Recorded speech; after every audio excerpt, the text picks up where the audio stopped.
Yes, the empath becomes the narcissist, and I will explain how.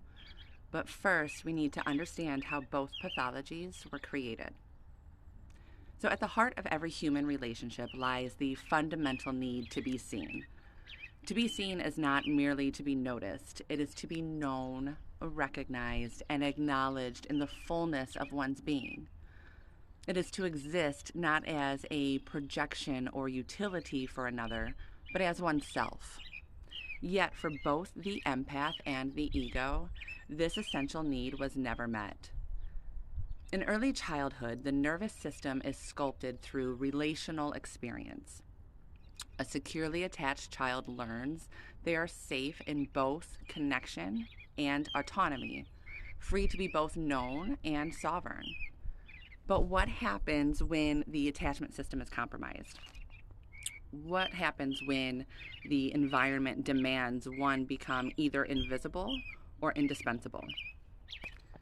Both the empath and the ego are born from such environments, yet their responses take on opposing forms. The empath was unseen. Their existence was a whisper in the background of someone else's story. Love was conditional, offered only when they were useful, compliant, and pleasing. To be loved meant that they had to dissolve. They learned to survive by being whatever others needed, mistaking self-abandonment for love. The ego was overseen.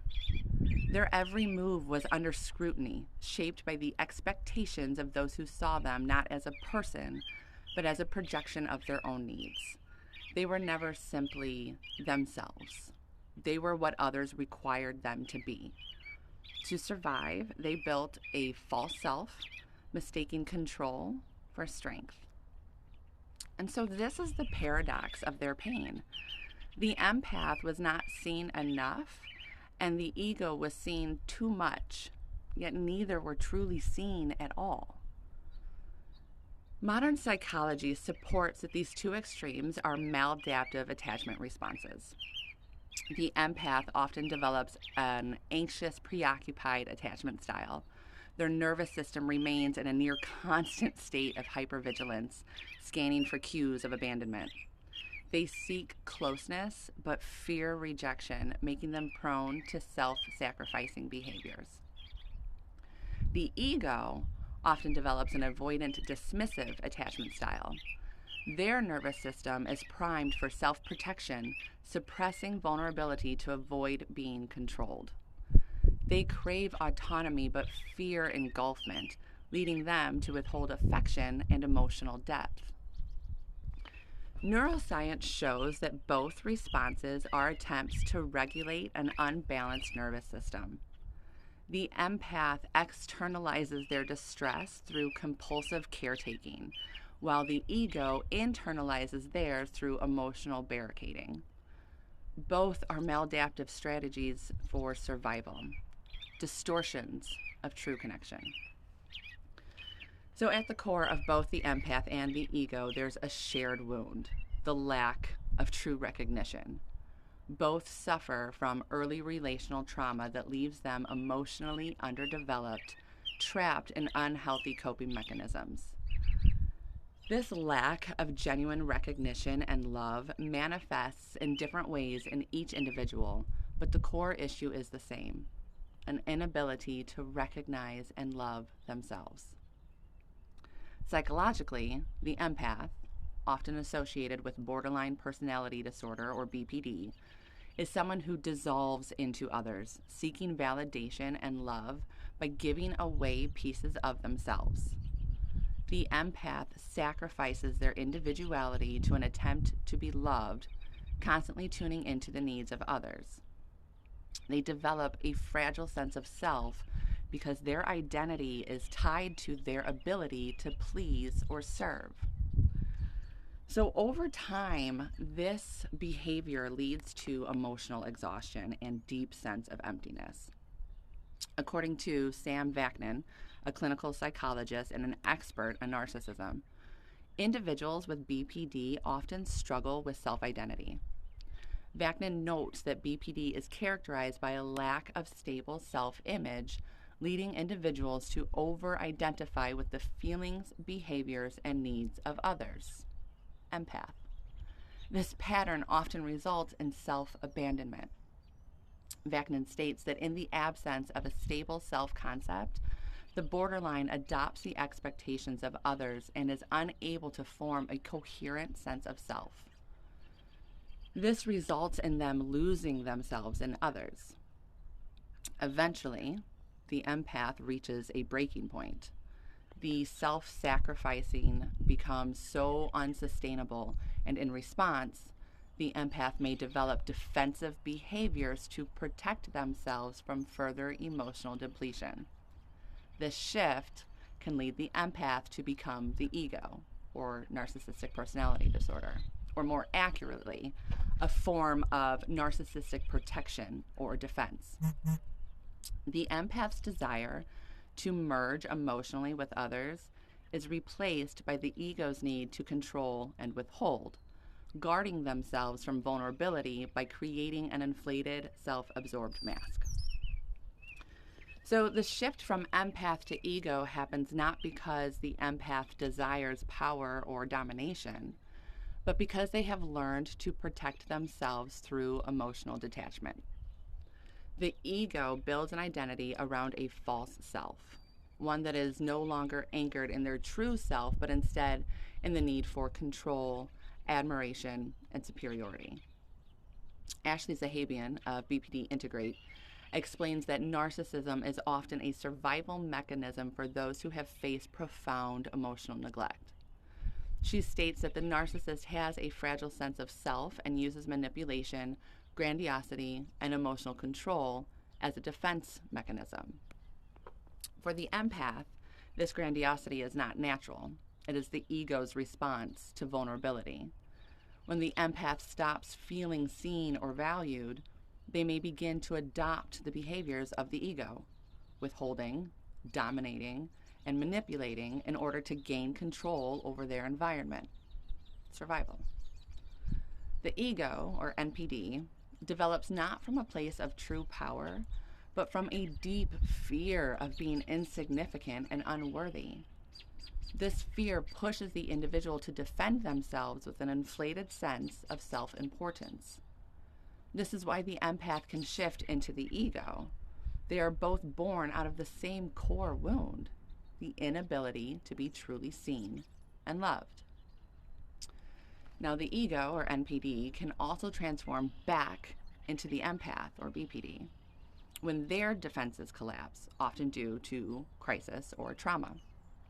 So, the narcissist, or ego, builds their identity around the false self, which is inflated to mask deep feelings of inferiority and shame.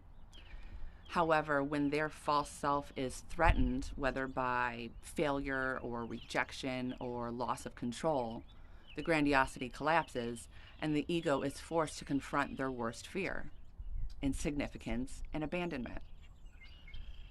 So the narcissist often experiences emotional regression when their grandiose self-image is threatened. The ego's fragile sense of self shatters and the individual may suddenly crave closeness and validation, just as the empath does. The narcissist is now in a state of emotional vulnerability where they feel lost and abandoned. Their false self has crumbled, and they must now rely on others to feel validated. So during this crisis, the narcissist may develop people-pleasing behaviors and empathetic tendencies, mirroring the empath's pattern of giving and self-sacrificing. They may try to merge emotionally with others, giving away their emotional energy in an attempt to feel worthy and significant again. This is not true selflessness, but rather a temporary survival strategy to regain emotional stability. However, the key difference is that the narcissist, even when behaving like an empath, is still operating from a place of need. They need to feel significant, even if they have to give themselves away to do so. This transformation is not permanent until the narcissist learns to heal their core wound of insignificance. So, this dynamic between the empath and the ego is not a simple dance of good and evil. It is a dance of distortion and self protection. Both are manifestations of the same core wound, the inability to be fully seen and loved.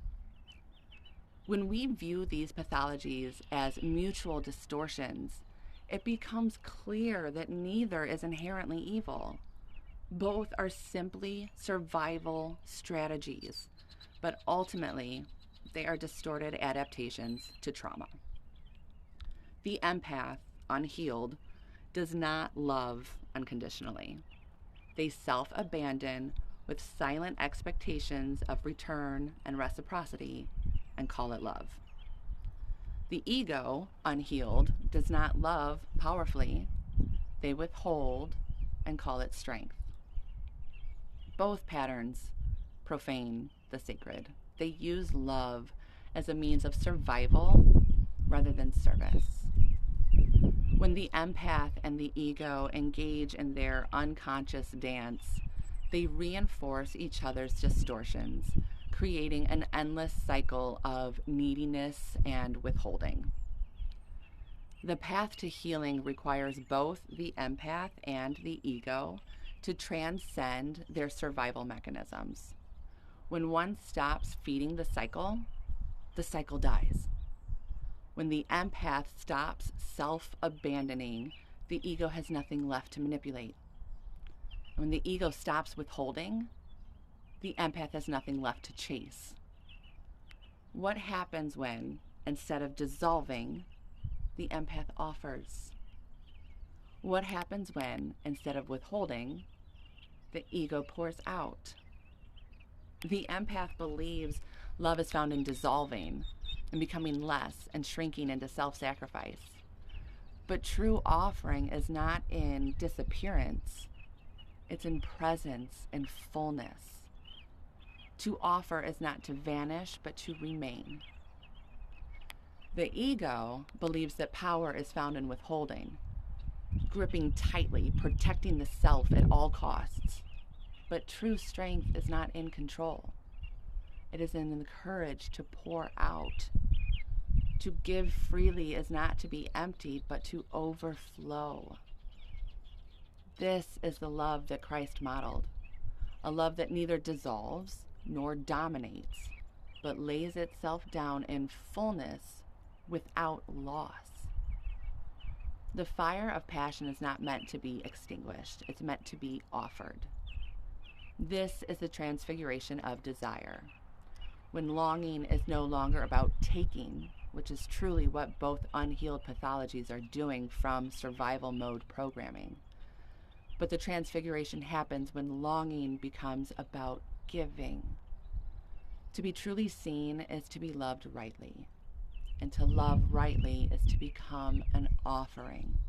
And in that offering, we do not disappear. We are revealed, not diminished, but multiplied, not lost, but found. This is the divine paradox. Love does not diminish, it transfigures. Power does not control, it pours out. And in the giving, we do not lose, we become. Be loved and be loved, beloved.